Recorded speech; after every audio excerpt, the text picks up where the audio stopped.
Well, good morning and welcome to the Orr Road bus lot where we will begin, or I will begin my day traveling on a journey that I started in 1983. So my plan today is to visit every school where I've been a teacher, assistant principal, or principal, and probably a few other schools in between those visits, but really as an opportunity for me to reflect on an amazing 33 years in this district.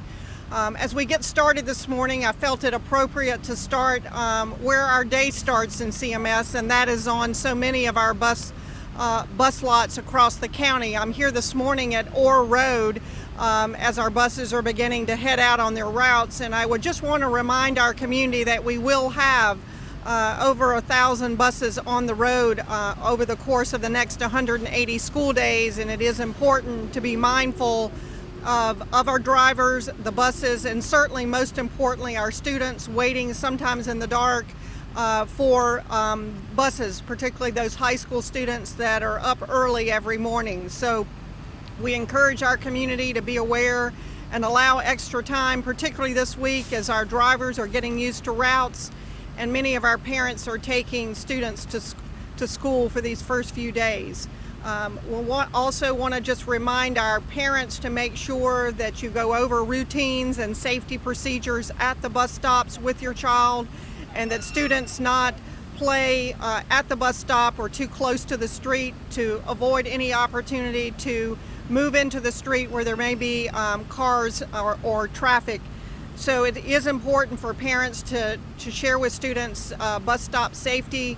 Obviously our drivers have been in training and they're ready to go. All of our buses are cranking this morning. And the most important news is that we have 0 bus driver vacancies as we begin the school year. So kudos to our transportation team for doing a great job to have all of our vacancies filled for our bus drivers. I know that folks will be interested, particularly our parents and students. As of last night, we have 89 teacher vacancies, and we'll be continuing to process principal recommendations throughout the week. We do have some of our best substitutes covering those classes these early days of school. Our substitutes that know our school plants and facilities and know the routines of that particular school. We're committed to getting that vacancy number to 0 as quickly as we can find outstanding candidates, but we're certainly excited about starting with fewer vacancies than we did last year. Although I certainly know no vacancy is a good thing when it comes to not having a classroom teacher in front of our students. We are really excited to have our teacher assistants joining us this morning and for the next 2 weeks, and are eagerly awaiting August 31st and hopefully greater clarity and maybe a final budget from the state of North Carolina, so we know whether we'll be able to continue to keep those teacher assistants in our classrooms where they are vital instructional assets for particularly our literacy effort. So thank you for being with us this morning. We're excited about the beginning of the 2015-16 school year in CMS. What's the mood right now for those teacher assistants who don't know what's going to happen in 2 weeks? I actually met one of our teacher assistants in the grocery store last night, and she was first of all thanking me for the opportunity to go back to work this morning, but obviously expressing concern about the longevity of her stay at her school. And I just shared with her that we continue to stress to our legislators in Raleigh the vitally important role our teacher assistants play. In fact, in CMS, we refer to our teacher assistants as instructional assistants because they are a part of that classroom instructional team. Are you concerned at all about September 1st? What's going to happen if there's no budget? Well, certainly, if we don't have a final budget on August 31st, I would anticipate another continuing budget resolution, but I'm really hopeful that we will have clarity. August 31st is the 6th day of school. It's particularly challenging, certainly first and foremost for our teacher assistants to have such employment lack of clarity, but certainly in terms of our planning and certainly our classroom teachers are anxious about the possibility of not having teacher assistants in their classrooms for the entire school year. So it's hard to really make any decisions until I know what the budget resolution or the budget will be on the 31st. I continue to hear that there's understanding about the value of the teacher assistants, but obviously the state budget is more complicated than just a K-12 budget. Do you remain hopeful, or what can you say to parents that are concerned, teacher assistants that are concerned about their jobs? Well, I'm optimistic, and I'm certainly using all of my time that's available to really press on our legislators to understand the critical role our teacher assistants play. Obviously, I made a decision to bring them back for 2 weeks as a signal of just how important they are.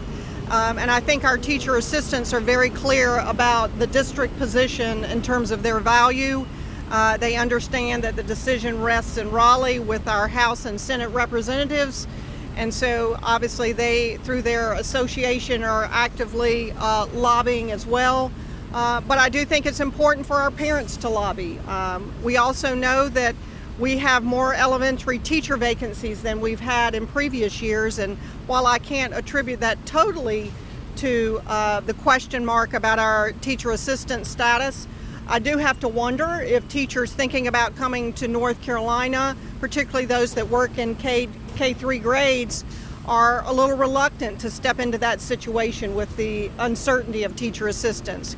Can't say that for sure, but it sure is a surprise to me that we have so many elementary vacancies. On this first day of school, what are your thoughts about the future of CMS? There's been a lot of transition, a lot of budget issues, a lot of people moving out of roles and moving into roles. You in particular too, how are you feeling about the future? I am just cannot wait for the school year to get started. I'm really excited about our plans and our focus. We've been doing an amazing amount of training with our teachers this summer.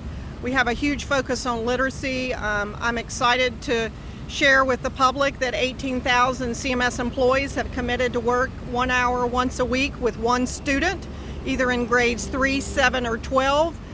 So I think it's pretty clear that the district is all in for its support of our students, and we hope that our community will respond in kind in terms of joining that effort to support one kid 1 hour a week. And I will be identifying my student hopefully this week and beginning that work in a couple of weeks. So really excited about being involved as well.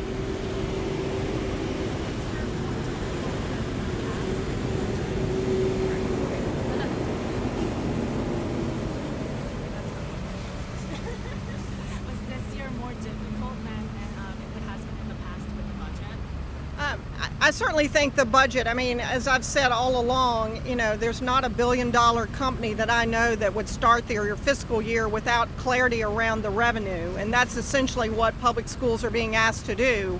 While we have a continuing budget resolution, it does not provide clarity around the final budget, which does not allow superintendents across the state to have a strategy about how you move forward with your planning for the year. So the Senate budget calls for class size reduction. That would mean hiring 140 more teachers in CMS. The House budget calls for maintaining teacher assistants. Those are philosophically very far apart. And so it's very difficult for superintendents to guess where the budget will end when you have the extremes as represented in the House and Senate budget. So that certainly is a frustration, but you can't stand in the way of the fact that school starts today. Kids are coming in regardless of whether we have a budget, and we're ready. We're going to do a great job today and for 179 more days. So I have no hesitation that we will rally. We have an amazing team in CMS that's made this one of the smoothest openings in my memory, and that memory goes back about 33 years. So I'm pleased that our employees are digging in and making it happen, and trying to not worry about the budget and let me worry about the budget along with our Board of Education. Nearly 90 vacancies as we start this school year. Can you talk a little bit about how quickly those are going to be filled and how you can still get the right people in the right role when you are under such a crunch?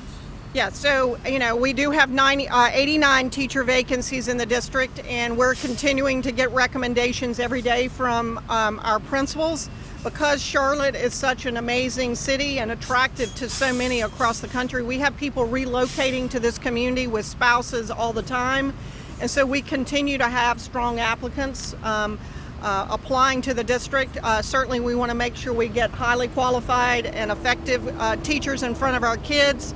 And we've got some great substitutes that can cover us until we find that right teacher. But I am optimistic given the the number of applicants coming in. I received a call last night from a friend in South Carolina sending me a resume of a teacher. So they come in 7 days a week, 24 hours a day, and so we'll continue to fill them as quickly as we can. Is there a deadline there or a hopeful date to have those all filled? Certainly the goal would have been to have 0 today, so anything short of that we're going to be pressing really hard in the next 10 days as enrollment stabilizes and we know where we have enrollment that's under or over the projection. We'll begin a natural movement of teachers that happens every year, and that would be a point where we'd really like to have our vacancies filled. Where does enrollment stand right now? We're coming in right, where we thought we would. Obviously, we'll have some surprises today in terms of kids who don't show up, and also some surprises in terms of kids who haven't registered.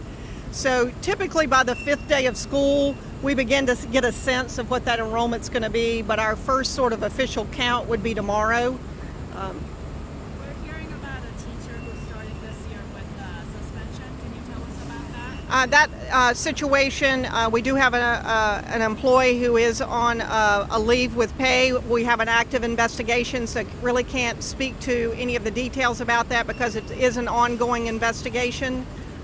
But yes, regrettably, we do have an employee that is on a suspension. And that's certainly not a way you want to start the school year. We all know as employees that we stand in front of kids every day, and so the bar is higher. I gave every single employee in the district one of the CMS pins that you've seen me wearing for quite some time as a reminder about the importance of CMS pride and wearing the pin with pride, but also wearing it with the understanding that the eyes of children are on you every day. And so it's on all of us, not just employees, but obviously our community, to be good role models for our kids. Thank you so much. I appreciate it. Thank you. Thank you.